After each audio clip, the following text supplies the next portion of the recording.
मानव जीवन पर संगत का बहुत बड़ा असर होता है। जो व्यक्ति जैसी संगत में रहता है वह धीरे धीरे वैसा ही बन जाता है। जैसे आप अपने हाथ में कोयला लोगे तो कोयले को फेंक देने के बाद भी कालिख तो लगी ही रहेगी,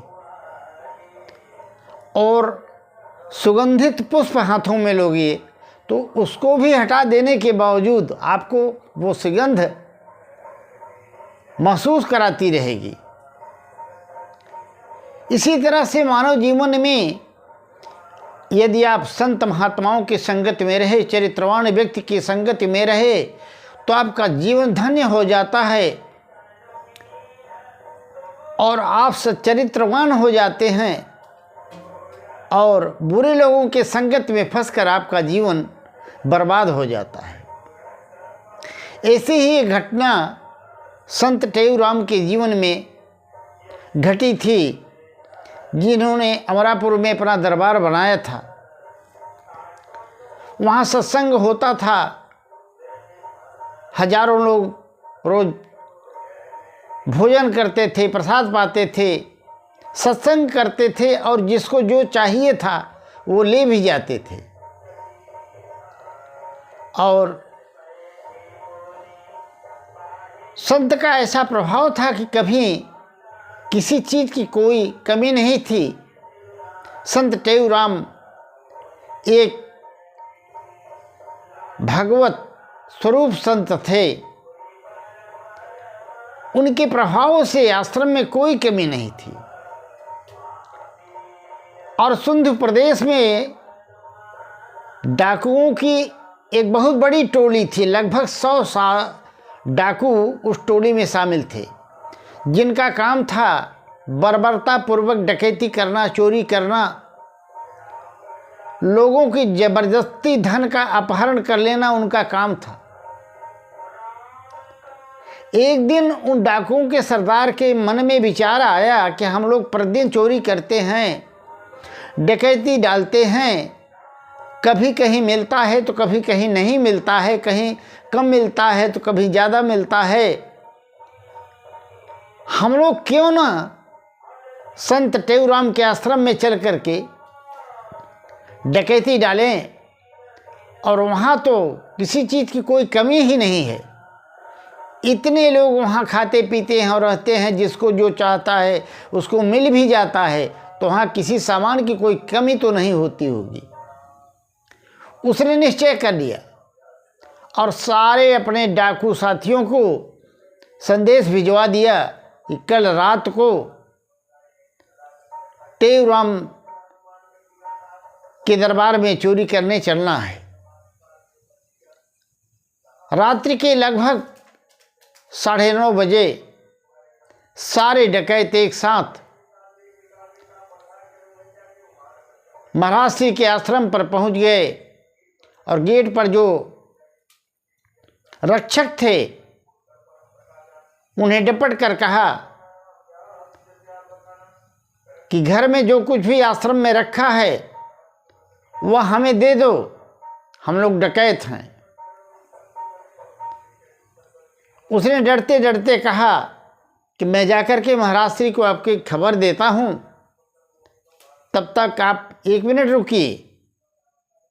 वो रक्षक लोग गए और संत टेऊराम से बताया कि महाराज घोड़े पर चढ़ करके डकैत लोग आए हैं डकैती करने, और आप चलिए वहाँ पर। तब तक पूरे आश्रम में हड़बड़ी मच गई थी, सारे संत उठ गए थे, जग गए थे। और संत श्री से कहा कि महाराज ये तो डकैत हैं।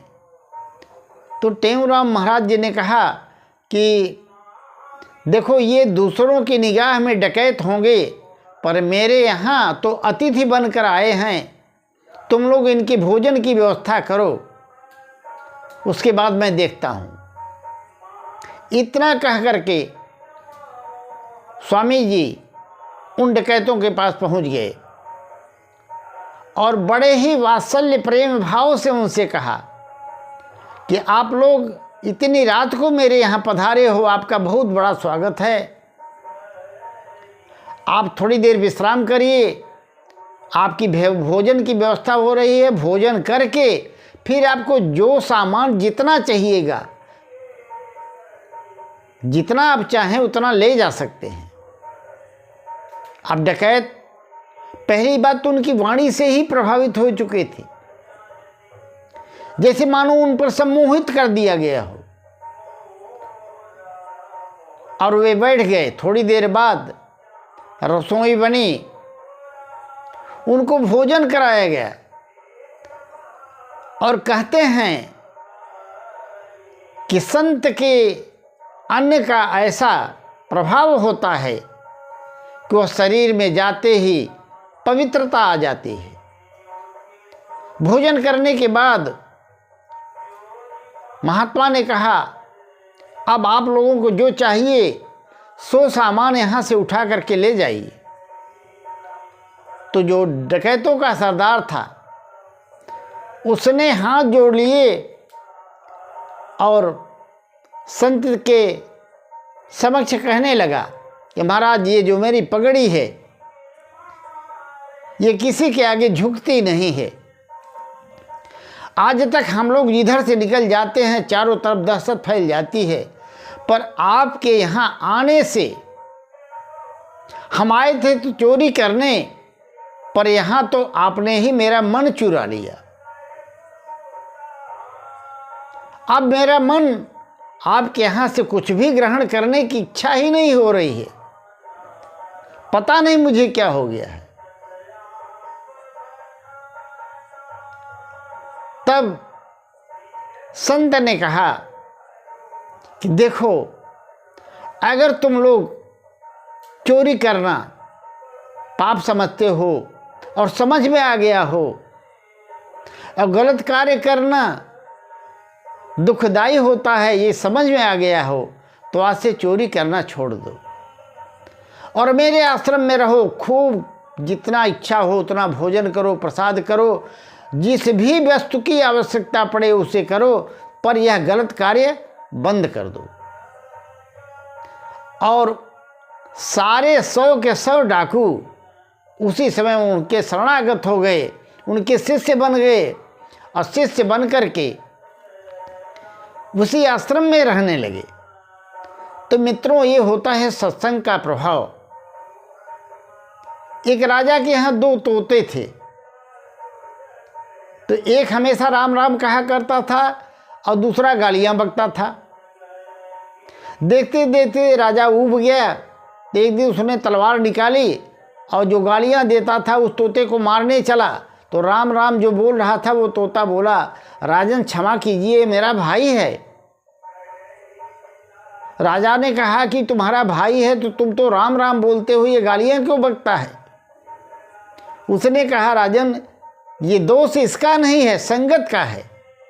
हम दोनों साथ साथ पैदा हुए, हम संतों के आश्रम में रहे और संतों के सानिध्य से वहाँ की बोलचाल का प्रभाव मुझ पर पड़ा और मैं राम राम कर रहा हूँ।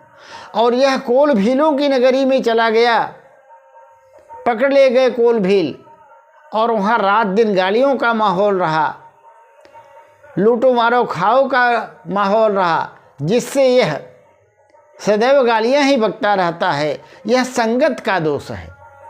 तो मित्रों, जीवन में सत्संग से क्या नहीं हो सकता, आमूल चूल परिवर्तन हो सकता है।